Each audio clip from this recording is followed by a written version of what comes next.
नमस्कार। तो आज अपन बात करने वाले हैं स्टूडेंट मेंटल हेल्थ पे। कैसे ये एक अभी तक अनछुआ टॉपिक है जिसके बारे में अभी तक कोई बात नहीं कर रहा है, और ये एक अंडररेटेड टॉपिक है जिस पे बात होनी चाहिए। हर बच्चा बात होनी चाहिए, क्योंकि हर बच्चा कोई ना कोई एक ऐसी परेशानी से गुजर रहा है जो बता नहीं सकता, जो बता नहीं पा रहा। क्यों होता है ऐसा? देखो, पहले अपन समझते हैं कि होता क्यों, मेंटल हेल्थ दिक्कत क्या है एक्चुअल में। क्या वो पागल हो गया? नहीं, पागल नहीं हुआ। वो एक ऐसी स्टेट में पहुंच गया जहाँ इस स्टेट में उसे आगे की कोई चीज़ नज़र नहीं आ चुकी है। ठीक है, बहुत से लोग ऐसे होते हैं जो एक ऐसी स्टेज में फंस जाते हैं। जैसे अभी कुछ कल का नीट का रिज़ल्ट आया है, तो अब बहुत लोग होंगे जो उस स्टेज में ऐसे फंस गए होंगे कि यार, ना ही हम पेरेंट्स ड्रॉप अफोर्ड कर सकते, ना ही हमारा रिज़ल्ट अच्छा आया है, ना ही मतलब क्या कहते हैं कि ना ही रिलेटिव्स सपोर्ट कर रहे हैं, रिलेटिव्स ताना मार रहे हैं, नीचा दिखा रहे हैं। तो ये एक मेंटल हेल्थ प्रॉब्लम होती है। इस स्टेज पे ना जो बच्चे का दिमाग होता है वो एक बहुत लो लेवल पे चला जाता है। उससे क्या होता है? उससे लोनलीनेस फील होता है, उससे सेल्फ हेल्पलेसनेस फील होता है। उसे फील होगा कि यार उसके साथ कोई भी नहीं है, इनफैक्ट कोई नहीं है, वो वर्थलेस है। क्या करना चाहिए मतलब? क्योंकि अगर वो बंदा दोस्त को बताता है अपने ये चीज़ जो वो फील कर रहा है, तो दोस्त उसके मजाक उड़ाते हैं। क्या बोलते हैं? यार ये सब फालतू चीज़ें, कोई दिक्कत नहीं है। लेकिन उसकी कोई सुनना नहीं चाहता। इससे क्या होता है? वो अपने दुखों का एक गट्ठर बना के अपने अंदर ही समेट लेता है। फिर क्या होता है? वो बताता ही नहीं है। मैक्सिमम केसेस में ये होता है कि वो बताते ही नहीं है। तो पहला रीज़न, उन पर कोई ऐसा बताने वाला होता ही नहीं है जिसको वो शेयर कर सकें। दूसरा रीज़न कि वो बताता ही नहीं है, और अगर वो बताएगा नहीं तो लोगों को लगेगा ही नहीं, क्योंकि लोग तो जानना नहीं चाहते। और ये इतनी गंदी सिचुएशन हो जाती है जिससे मतलब आप समझो कि बहुत दिक्कत आ जाती है। तो मैं सिर्फ इतना कहना चाहता हूँ कि जितने भी क्रिएटर बच्चे की वीडियो देख रहे हैं, आप अकेले नहीं हो। ठीक है, हम एक मेंटल हेल्थ कम्युनिटी स्टार्ट कर रहे हैं। जो भी कोई वो करना चाहे, अगर किसी को भी कोई personal doubt, guidance, motivation, 1-to-1 Google Meet session चाहिए, आप मेरे को मेल कर सकते हो। मैं 1-to-1 सेशन लेता हूँ। ठीक है, बिल्कुल फ्री है। As a student, we are not a brand. ठीक है, हम कोई ब्रांड नहीं है। मैं भी एक बच्चा ही हूँ, स्टूडेंट ही हूँ। क्योंकि और एक स्टूडेंट ही स्टूडेंट की भावना समझ सकता है। अब वो सोचो उस लड़के पे क्या गुजरती होगी जो लड़का एक ऐसी सिचुएशन में फंसा है जहाँ पे उसके पेरेंट्स इतने वो नहीं हैं, और उसके मतलब वो इतना रिच नहीं है, और उसके पास उसका रिज़ल्ट भी अच्छा नहीं है, और उसके पेरेंट्स के लड़की का सिलेक्शन हो गया हो, तो उसके नहीं, पेरेंट्स नहीं, रिलेटिव्स के, तो रिलेटिव्स उसको ताना मार रहे हैं कि देखो उसका हो गया, ये देखो, नीचा दिखा रहे हैं। ये नीचापन होता है जो ऐसे रिलेटिव करते हैं। ठीक है, ये अच्छी बात नहीं होती है कोई। तो लड़का क्या करे? मैं सिर्फ उस लड़के से इतना कहना चाहता हूँ, अगर आप भी कोई ऐसी परेशानी में संबंधित हो, पहले तो खुद को थोड़ा कंट्रोल रखो ब्रदर। मुझे पता है तुम बहुत ऐसी चीज़ों से गुजर रहे हो, रिजेक्शन, फेलियर, और साफ बताऊँ तो पैसे की दिक्कत, पैसे। तो इसमें क्या होता है? दिमाग पूरा एकदम से चार अलग अलग हिस्से में बांट जाता है। ठीक है, कुछ समझ नहीं आ रहा होता, खुद पे डाउट होता है, खुद की लाइफ पे डाउट होता है, रिग्रेट रह जाता है, कुछ नहीं बचता। तब करना क्या चाहिए? तब किसी से तो बात करनी चाहिए। अगर आप पे कोई ऐसा दोस्त है जो आपकी बात समझता है, तो बात कर लो। और मैक्सिमम लोगों पे वो दोस्त ही नहीं होता, कोई नहीं होता दोस्त। उनके दोस्त मतलब ही होते हैं, अपनी बात लगाने के लिए आते हैं, फिर चले जाते हैं। तब क्या करें? तब बात नहीं करें, करो। पेरेंट्स से बात करने में थोड़ी ऑकवर्डनेस होती है, इसलिए वो पेरेंट्स से भी बात नहीं करता बच्चा। मैंने जितना देखा है, मेरे को पता चला है कि पेरेंट्स के बात करने में एक ऑकवर्डनेस होती है। या फिर मैक्सिमम बच्चे ये सोचते हैं कि यार हम पेरेंट्स से बात करेंगे तो कहीं वो टेंशन ना ले लें हमारे चक्कर में, तो इसलिए वो पेरेंट्स को भी नहीं बताते। इसलिए वो इतना बड़ा बोझ लेके खुद के अंदर ही समेट लेते हैं। जो इतनी गंदी सिचुएशन में उसको लेके फंस जाता है ना। देखो, पहली तो सिचुएशन 1 का मैं आंसर कर देता हूँ। अगर आप एक ऐसी सिचुएशन में जो आप नीट, अगर आपने कुछ रीज़न, देखो फेल नहीं हुए, उसे फेल रहना नहीं कहते। बहुत से लोग कहते हैं मैं तो फेल हो गया। फेल नहीं, आपने अपनी तरफ से अपना बेस्ट दिया, भले ही आप डिस्ट्रैक्ट हो गए थे, वो अच्छी बात नहीं, लेकिन कोई उस मतलब की बात नहीं। आप अपनी तरफ से डिस्ट्रैक्ट हो गए थे, बस आपने अपना 100% दिया, ठीक है। और अगर अंदर से आ रहा है कि यार नहीं मैंने 100 नहीं दिया अपना, तो तब भी समझो आप इस एज में तक कोई दिक्कत नहीं। आपने अगर अंदर से आ रहा है कि यार मैंने 100% नहीं दिया और वो रिग्रेट की आप लाइन में घुसते जा रहे हो, तो वो भी एक बैड हैबिट है। क्यों? क्योंकि फिर तब भी आप खुद को एक ऐसा वही कर रहे हो कि मेरे से तो नहीं हो सकता, मैं तो कुछ मतलब का नहीं। क्या करना चाहिए यार? देखो, अगर आपको मन है आप ड्रॉप लेना है तो ड्रॉप ले लो। देख, क्या लोग सोचते हैं यार वो क्या कहेगा, ये क्या करेंगे, लोग क्या करेंगे, तो आप उनको कहने के लिए आए हो क्या यहाँ पे? याद रखना, तुम हर किसी को खुश नहीं कर सकते यार, ठीक है?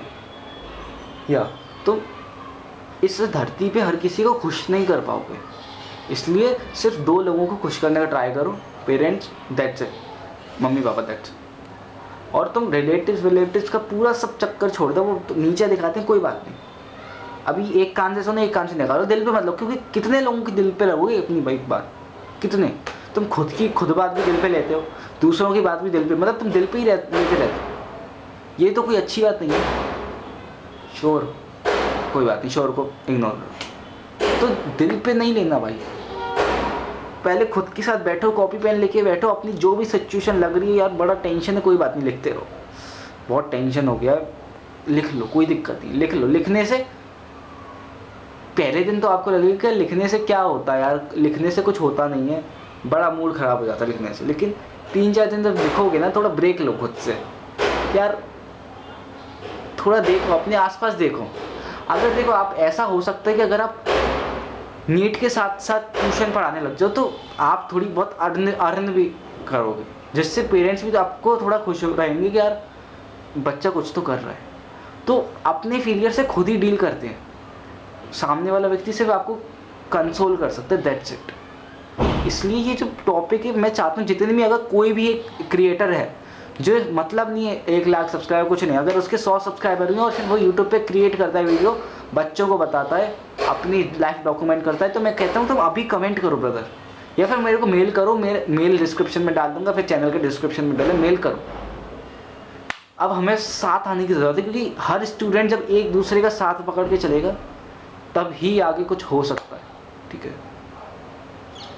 क्योंकि अगर हम खुद का स्टूडेंट कम्युनिटी का साथ नहीं देंगे तो कोई और तो नहीं देने वाला है, क्योंकि और कोई दे ही नहीं रहा है। क्योंकि कोचिंग अपनी जगह है, वो कोचिंग वाले क्या करते हैं, आपको ऑफलाइन लेके बैठ जाते हैं, बस पैसा लेके बैठ गए कोचिंग वाले। एंड ये सिचुएशन भी गलत होती है, इंसान को कुछ समझ ही नहीं आ रहा होता कि यार मैं अब क्या करूं यार, अब तो कुछ मतलब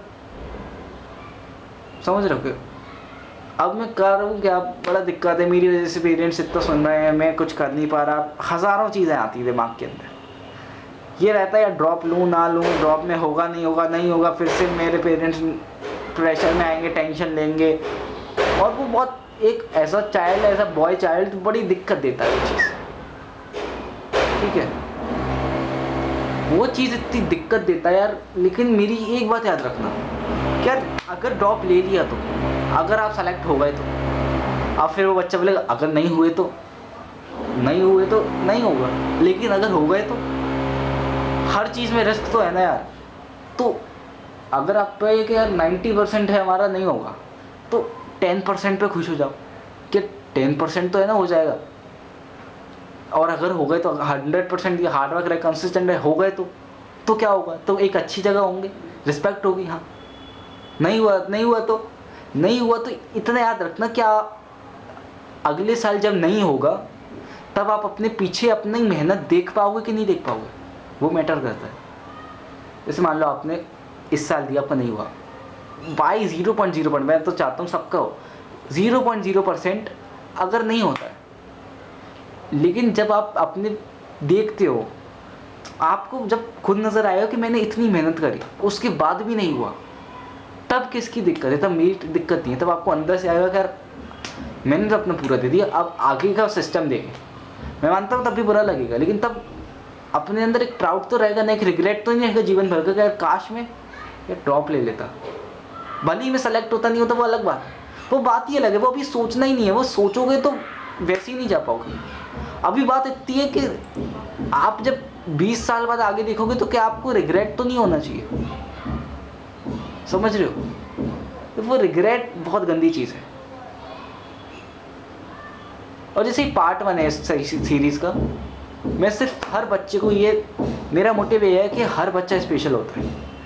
मैं मानता हूँ कि सोसाइटी उन्हें कंपेयर करती है सिर्फ 2-3 चीज़ों से, engineering, NEET, JEE, that's it, उनके मार्क्स पे, 12th के मार्क्स पे, दैट्स इट। लेकिन हर बच्चा एक स्पेशल होता है, हर बच्चा सेम नहीं होता। लेकिन मुझे पता है वो लोग नहीं समझ पाएंगे, लेकिन अपन तो समझ सकते हैं ना। अब इसका मतलब क्या है, अपन को समझ, अब लोग, अब इसका एक सिंपल सा एक और मोटिव होता है, रीज़न होता है कि इन चीज़ों को समझने वाले बच्चे फिर खुद को वो दे देते, यार मैं तो कुछ और करने के लिए बना हूं, इसलिए मेरे से पढ़ाई नहीं हो पाई। नहीं यार, तुम अपना बात यहाँ पे टॉप करने की नहीं है, तुम बात है 100% देने की, समझ रहे हो? तुम अपना 100% दोगे कि नहीं दोगे, ये मैटर करता है, ना कि ये मैटर करता है कि यार सिलेक्शन होगा कि नहीं होगा। यार होगा तो नहीं, अगर नहीं होगा तो बहुत दिक्कत आएगी यार, पेरेंट्स फिर से प्रेशर में आ जाएंगे, सब ताने मारेंगे, माना सब ताने मारेंगे, लेकिन क्या तुम खुद को ताने मार पाओगे? तब तुम खुद को क्या बोलोगे 20 साल बाद कि काश मैं यार ड्रॉप ले लेता, समझ? इसलिए खुद के सपनों के अगेंस्ट जाना सीख लो, ये मेन चीज़ होती है। अपन ये नहीं करते क्यों, अपन को थोड़ा वीक, और अपन सबकी दिक्कत है, मेरे साथ भी होता है, मेरे साथ अभी भी होता है, अभी भी हो ही रहा है। वी कॉम्प्रोमाइज़, हर चीज़ में कॉम्प्रोमाइज़। तुम कितनी चीज़ों को कॉम्प्रोमाइज़ कर सकते हो, इतना बताओ। मैंने भी बहुत चीज़ कॉम्प्रोमाइज़ की यार, मेरा मन है ड्रॉप लेने का, लेकिन नहीं ले रहा, क्यों यार, छोड़ो यार, क्या होगा, नहीं लेते, चलो मन की कर लेते हैं यार, छोड़ो यार, अब नहीं हो पाएगा। फिर आपकी बॉडी वैसी एक्ट करने लगती है, यार छोड़ो यार, अब मैं ड्रॉप लूँगा, इतना पढ़ना पड़ेगा, फिर से नहीं हुआ सिलेक्शन तो क्या होगा, 1 साल मेरा बर्बाद चला गया और मेरे दोस्त 1 साल आगे निकल जाएंगे। यही दिमाग में आता होगा ना, मेरे दिमाग में भी आता है। तो इससे डील कैसे करना है, सिंपल सा एक मोटिव है। तुम अगर ऐसा सोचते हो कि वो मेरे दोस्त 1 साल आगे निकल जाएंगे, तो तुम बस इतना सोचो, तुम वो 1 साल आगे भले निकल गए हैं, लेकिन तुम्हें 1 साल कड़ी मेहनत करनी आ चुकी है। तुम 1 साल बंद कमरे में मेहनत कर सकते हो, उससे बड़ी चीज़ नहीं होती। और मैं बिलीव दिखाता हूँ कि हर बच्चा स्पेशल है। तुम स्पेशल हो, जो वीडियो देख रहे हो वो हर चीज़, हर कोई स्पेशल है अपने पर्सपेक्टिव में। बस दिक्कत ये आती है, सोसाइटी से कंपेयर करती है उनके कुछ स्केलों पे, और वो स्केल क्या है, 12th के मार्क्स, नीट के मार्क्स, जेई के मार्क्स, ख़त्म। मैं मानता हूँ ये गलत है, लेकिन क्या करें, यही अपन अभी बदल सकते हैं, लेकिन अचानक से तो नहीं बदलाएगा, धीरे धीरे करेंगे, अपन सब बदलेंगे। तो पहले तो मेरे को कमेंट में जितने लोग देख रहे हैं, मेरे को साफ लिख के बताओ कि कितने लोग इस कम्युनिटी के पार्ट हैं, कितने लोग हिस्सा हैं।